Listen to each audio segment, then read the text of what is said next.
حزو سلام طنات قبول فنوير تيفا بمكتال توكوب زغركم تعزبتنا كم يتوعلون لو محمس عصوتو حارسنا فرقم عالتن فرقان استدالو هاجراون زيناتات حيزلكم قريبا لغم نمكتالكم بغبر زعدم سخاتكم تصنح ميكائيل حرقو فلماق مكانتو تاتو افلم بريزيدنت سياسة فوركي اب ريبابليك قبطي زكايرو وقعو مبصح زاز يمولو من اب هاجرو تمليسو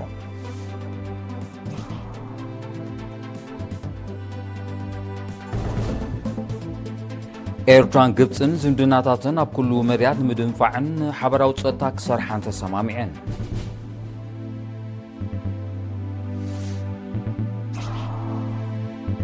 ኤርትራ ኣብ ዝተፈላለየ ኣህጉራዊ ዋዕላታት ተሳቲፋ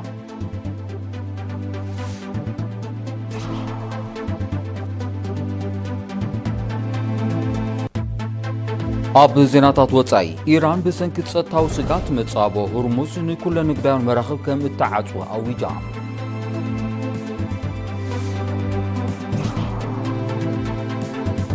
ካናዳ ተጠቃምነት ማሕበራዊ መራኸቢታት ንትሕቲ 16 ዓመት ዝዕድሜን ቆልዑ ዝእግድ ንድፈ ሕጊ ኣውፅኣ ኣብ መንጎ ሩስያን ዩክሬን ዝካየድ ዘሎ ምልውዋጥ መጥቃዕትታት ብዝሓየለ መልክዑ ይቕፅል ከም ዘሎ ተቓሊሑ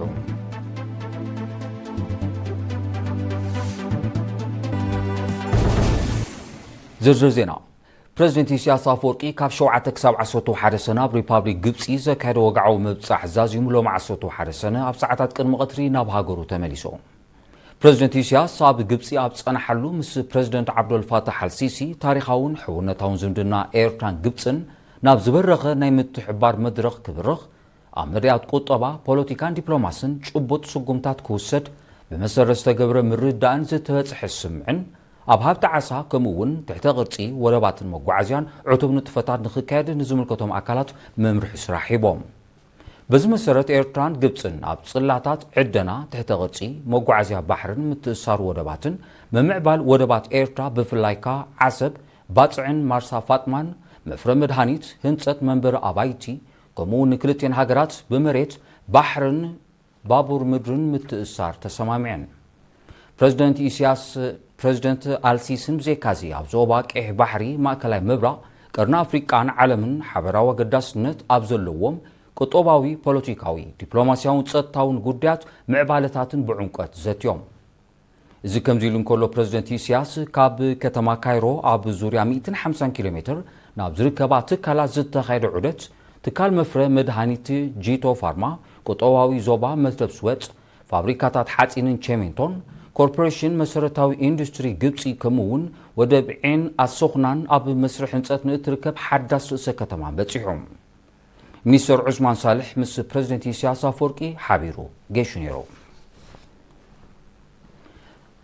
እዚ ከምዚ ኢሉ እንከሎ ኤርትራን ግብፅን ዝምድናታትን ኣብ ኩሉ መርያት ንምድንፋዕን ሓበራዊ ፀጥታ ክሰርሓን ትማል 10 ሰነ ኣብ ዘውፅኦ ሓበራዊ ጋዜጣዊ መግለፂ ተሰማሚዐን ሚኒስተር ጉዳያት ወፃኢ አቶ ዑስማን ሳልሕን ሚኒስተር ጉዳያት ወፃኢ ግብፂ ዶክተር በድር ዓብዱልዓጥን ትማሊ ድሕር ዘካየዶ ርክብ ኣብ ዝሃቦ ሓበራዊ ጋዜጣዊ መግለፂ ንታሪኻውን ሕውነታውን ዝምድናታት ኤርትራን ግብፅን ከምኡውን ፕሬዝደንት ኢሳያስ አፈወርቅን ፕሬዝደንት ዓብዱልፋታሕ አልሲሲን ብ8 ሰነ ኣብ ካይሮ ንዘካየድዎ ሰፊሕ ዘተ ብምጥቃስ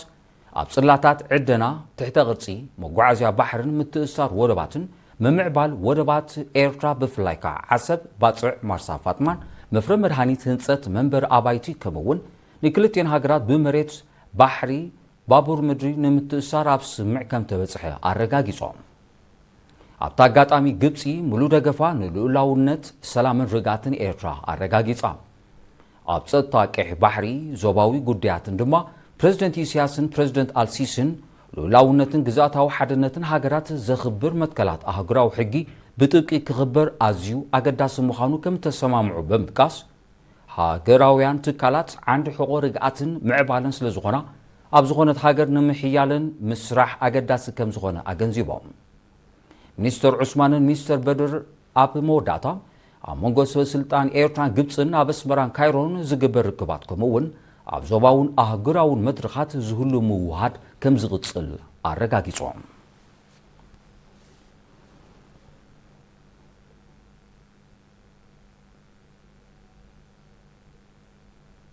ናብ ካልዜና ምስንሰገር إيرترا أب زغري معلت أفريقيان مبل سوسان سلسن عمت ممسرات حبرة أفريقيان كمون قدامي هجرا وعلى سانت بيترسبرغ تساتيفا ككابوت وزوت حنا حبريتا أرسي ماسمورم ملك تصابا وهيدات الله أبراهام عند مريم إيرترا أب زغر معلت أفريقيان مبل سوسان سلسن عمت ممسرات حبرة أفريقيان كمون قدامي هجرا وعلى سانت بيترسبرغ تساتيفا أمباسادر إيرترا أب قطر أتو علي إبراهيم أب كتما أدوحة أب استخايدة معلت أفريقيان مبل سوسان سلسن عمت ممسرات حبرة أفريقيان نإيرترا وكيلو تساتيفوم أبتو بشمون تسنة استخايدة مدب نتاريخهم بهلاون ورشا هزب إيرترا نيا نبابرا بزحاو صبقان ألباساتن بهرات إيرتران كالن محبراو كبتا زغل صمسنا دقوتاتن كومون مدبات لمعات إيرترا أب استفالالية توريزماو عدلات زغلص حصير دوكومنتاري فيلم نتعذب تقريبو بصحتن نتزقرب مرئيت بأدنا قد دحر معزاب بزعب حقنيا باهلن تاريخن إيرترا زيادة خفلطو زلوهم دليت قليصهم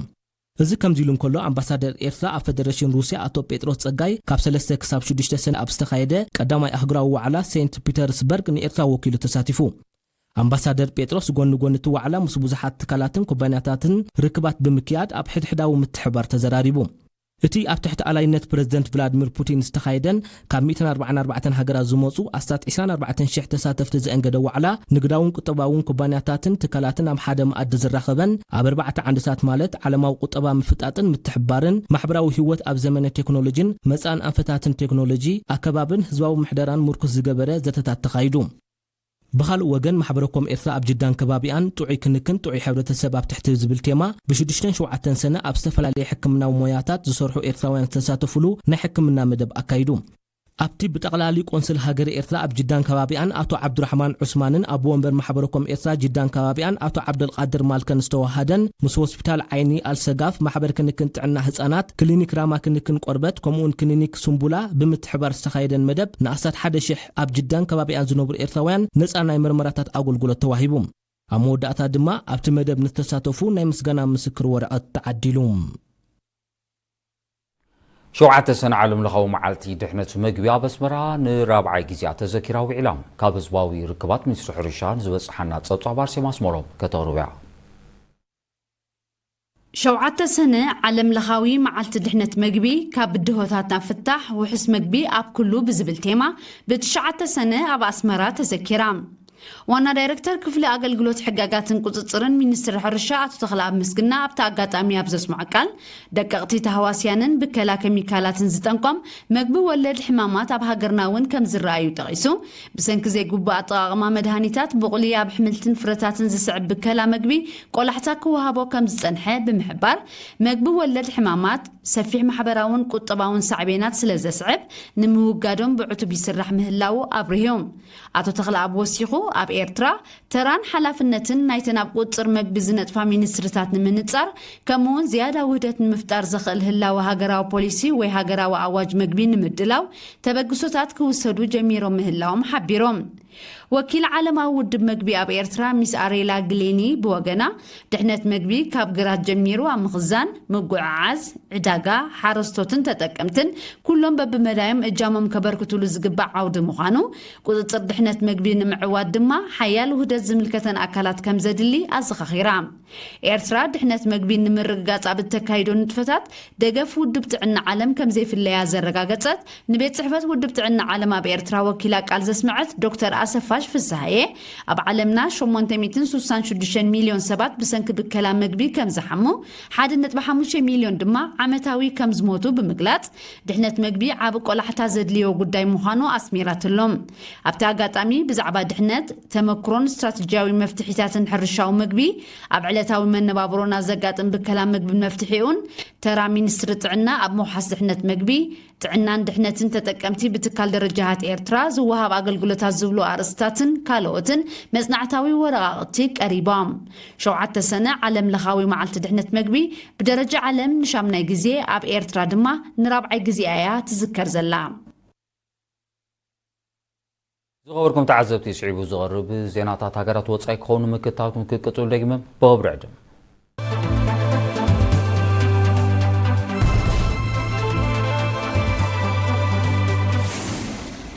زينهم سنارو إير تي في يقتلالو زغوركم تعزبتي سلام كتالكم عزي مسكن زينا وصعي إيران بسنكي تصطاوي سقات متصابه هرمز نكلن نقداوان مراخب كم تعاطوا أو جام سراوت إيران أو زوجو مجلسين إذا أواجه حسن بت استراتيجياوي مسمر كحلف زفتنا مراقب كم تحبابرتي تصلاي تغصيرن إلى ما متقعتي كم زغنا أتنكي الله بزي فاد كحلفا زفتنا كلت نقداون مراقب كم توعون سراوت إيران بتوساخي حبيرو يغون برما كلاي زي أمريكا متصابو هرمز كم زي تعاطون نقداون مراقبة مسمر يحلفا كم زلوان أفريطو الله زم عبالة زي زغسة زلو سراوت أمريكا ኣብ ልዕሊ ዝተፈላለዩ ዕላማታት ኢራን ናይ ነፍሲ ምክልኻል ክብል ዝገለጾ ተወሳኺ መጥቃዕቲ ከም ዘካየድ ኣብ ዝቃላሓሉ ዘሎ እዋን እዩ ኢራን ብወገና ከም መልሲ ግብርናቱ ኣብ ባሕሬን ኩዌትን ዮርዳኖስን ኣብ ዝርከብ ወተሃደራዊ መደበራት ኣሜሪካ ናይ ሚሳይላትን ድሮናትን መጥቃዕቲ ኣካይዳ ኣላ በዚ ሓድሽ መጥቃዕቲ 18 ኣገደስቲ ዕላማታትን ረብሓታትን ኣሜሪካ ከም ዝዓነወ ሓለዋ ሰውራ ኢራን ሓቢሩ بريزيدنت ترامب إيران أب سمع نمتصح نوح كيزي كمزو وسدتن نزيد ما كبير واقع كتكفلو مخانانيو تمال 10 سنة أطنكيغم بغال وغن بريزيدنت ترامب سراوت أمريكا كابز على الفور حجميرو ندعلي كلت سميتي نقداوان مراغب بمتصابو هرمز بحبو كحالفا كمز حاجز قليصوم بزد ما لعلي 100 مليون برميل نداري ناب عداقاتات كمز بتصح كمون نتماياوي مسمر إيران زي كونت أمريكا تقوطاطورو كمزلا بريزيدنت ترامب ኣብ ማሕበራዊ መራኸቢታት ኣብ ዘርግሑ ጽሑፍ ሓቢሮም ምዚብ ዝተኣሳሰሩ ዋጋ ነዳዲ ካብቲ ዝቐንዮ ብ3.69 ሚታዊት ብምውሳኽ ንበርሚል $94 ከም ዝበጽሕ እዚ ድማ ኣብ ዕዳጋታት ዓለም ንጸንሐ ጸቕጢ መሊሱ ኣጋዲድዎ ከም ዘሎ ተቓሊሑ ካናዳ ተጠቃምነቱ ማሕበራዊ መራኸቢታት ንትሕቲ 16 ዓመት ዕድሜኦም ቆልዑ ዝእግድ ንድፈ ሕጊ ኣውፅያ እቲ ብሚኒስተር ባህሊ ካናዳ ማርክ ሚለር ዝቐረበ ሕጊ ንቆልዑ ካብቲ ብሰንኪ ማሕበራዊ መራኸቢታት ዘጋጥም ናይ ኣእምሮ ሕማማት ወልፍን ምትላልን ንምክልኻል ዝዓለመ እዩ ብመሰረት ዝሓድሽ ሕጊ ዕድሜኦም ትሕቲ 16 ዓመት ዝኾኑ ቆልዑ ማሕበራዊ መራኸቢታት ፌስቡክ ኢንስታግራም ቲክቶክ ስናፕቻትን ዩቲዩብን ክጥቀሙን ሓድሽ ሕሳባት ክኸፍቱን ኣይፍቀደሎምን ነዚ ሕጊ ዝጠሓሱ ኩባንያታት ቴክኖሎጂ ካብ ዓመታዊ እቶቶም ክሳብ 300 ዝበፅሕ ገንዘባዊ መቕፃዕቲ ከም ዝበየነሎም ድማ ተፈሊጡ ኣሎ ኣቀዲማ ኣውስትራልያ ተጠቃምነት ማሕበራዊ መራኸቢታት ንትሕቲ 16 ዓመት ዕድሜኦም ቆልዑ ከም ዝኸልከለ ዝዝከር እዩ እቲ ሃገር ነቲ ሕጊ ካብ ወርሒ ታሕሳስ 2025 ኣብ ተግባር ከም ዘውዓለቶ ዝፍለጥ ኮይኑ ብሪጣንያ ስጳኛ ፈረንሳን ዝርከበን ሓያሎ ሃገራት ተመሳሳሊ ስጉምቲ ንምውሳድ ዘኽእል መስርሕ ኣበጊሰን ከም ዘለዋ ይሕበር ፖላንድ እውን ትሕቲ 15 ዓመት ዕድሜኦም ቆልዑ ማሕበራዊ መራኸቢታት ከይጥቀሙ ክትክልክል ምዃና ኣብ መወዳእታ ዝሓለፈ ወርሒ ለካቲት ምሕባራ ዝዝከር እዩ ናይ መወዳእታ ዜና ኣብ መንጎ ሩስያን ዩክሬን ዝካየድ ዘለውን ወታደራዊ ቦታታትን ትሕቲ ቅርፂ ፀዓትን ዕላማ ዝገበረ ምልዋጥ መጥቃዕትታት ብዝሓይለ መልክዑ ይቕፅል ከም ዘሎ ተቓሊሑ ሚኒስትር ምክልኻል ሩስያ ኣብ ዝሃቦ መግለፂ ሰራዊት ሃገሩ ብ9 ሰነ ኣብ ልዕሊ መደበራት ሓይሊ ባሕሪ መኽዘናት ተተኮስትን ነዳድን ዩክሬን መጥቃዕቲ ከም ዘካየደ ኣፍሊጦም ኣብቲ ዝተጠቕሰ ዕለት ሓይሊ ኣየር ሩስያ ካብ ዩክሬን ዝተተኮሱ 14 ቦምባታት 4 ናይ ነዊሕ ርሕቀት ክሩዝ ሚሳይላትን 766 ሰብ ኣልቦ ነፈርትን ከም ዘበርዓነ እቲ ሚኒስትሪ ብተወሳኺ ገሊጹ ፕሬዚደንት ቮሎዲሚር ዜሌንስኪ ኣብ ማሕበራዊ መራኸቢታት ኣብ ዘርግሑ ጽሑፍ በወገኑ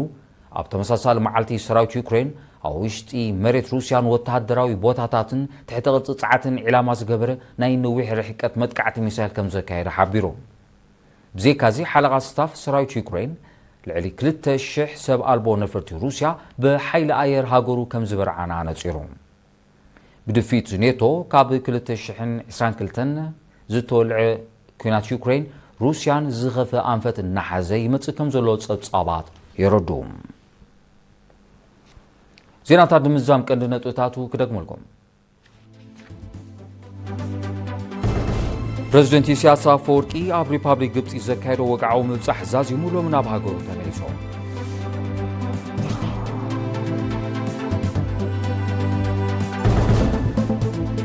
ኤርትራን ግብፅን ዝምድናታትን ኣብ ኩሉ መድያት ንምድንፋዕን ሓበራዊ ፀጥታን ክሰርሓ ተሰማሚዐን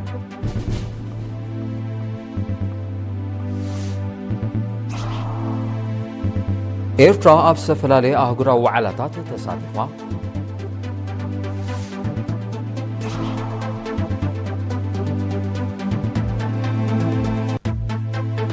ኣብ ዜናታት ወፃኢ ኢራን ብሰንኪ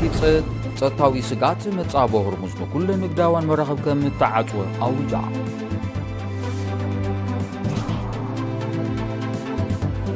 ካናዳ ተጠቃምነት ማሕበራዊ መራኸቢታት ንትሕቲ 16 ዓመት ዝዕድሜን ቆልዑ ዝእግድ ነድፊ ሕጊ ውፅያ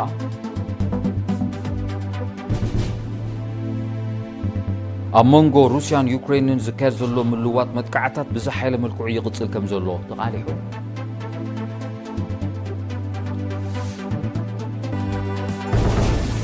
زغبركم تعزبتن لو مغتر استدالو زيناو مسنادو ابزي فتصم سلامكتالكم ازي مسكن مسارحتي موسى غير اكزابين علتاو زينا سبورت حيزو متصوكين بوغنيغن